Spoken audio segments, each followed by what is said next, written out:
Praise the Lord. Hi friends, வாங்க சமையல் தெரிஞ்சுக்கலாம். சூப்பரான கருவாட்டு குழம்பு எப்படி செய்யலான்றதை பார்க்கலாம்.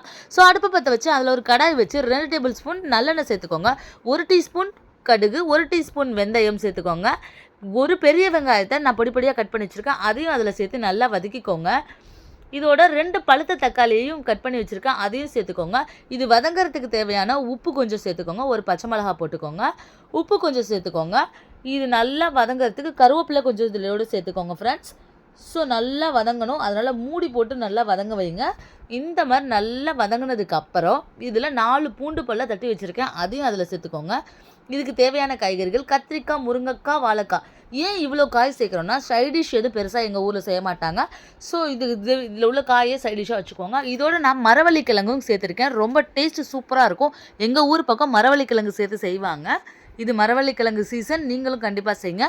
இதோட மசாலாக்கள் பார்த்துறோம். மஞ்சத்தூள் 1 டேபிள் ஸ்பூன், மிளகாய்த்தூள் 2 டேபிள் ஸ்பூன், மல்லித்தூள் 3 டேபிள் ஸ்பூன். இது எல்லாத்தையும் நல்லா சேர்த்து நல்லா வதக்கிக்கோங்க. அடிப்பிடிக்காமல் மிதமான தீயில் வச்சு செய்யுங்க. நெல்லிக்காய் சைஸ் புளியை கரைச்சி வச்சுருக்கேன், அதையும் இதோடு சேர்த்துக்கிறேன். இன்றைக்கி நான் வஞ்சர கருவாடு தான் ஃப்ரெண்ட்ஸ் எடுத்திருக்கேன். வஞ்சர கருவாடை நான் சுடுதண்ணியில் போட்டு கொஞ்சம் கழுவி சுத்தப்படுத்தி வச்சுருக்கேன். ஏன்னா கருவாட்டில் நிறையா உப்பு இருக்கும். உப்பு இதில் நம்ம 2 விதமாக டிவைட் பண்ணியிருக்கோனால காய் வேகிறதுக்கு உப்பு போட்டிருக்கோம். நல்லா இது நல்லா வெந்துருச்சு. ஸோ இப்போ கருவாடை சேர்த்துடலாம். இதுக்கு ஒரு ஸ்பெஷல் மசாலா ஒன்று அரைக்கணும், அது என்னன்னு பார்த்துடலாம். 1 முடி தேங்காய் எடுத்துக்கோங்க ஃப்ரெண்ட்ஸ்.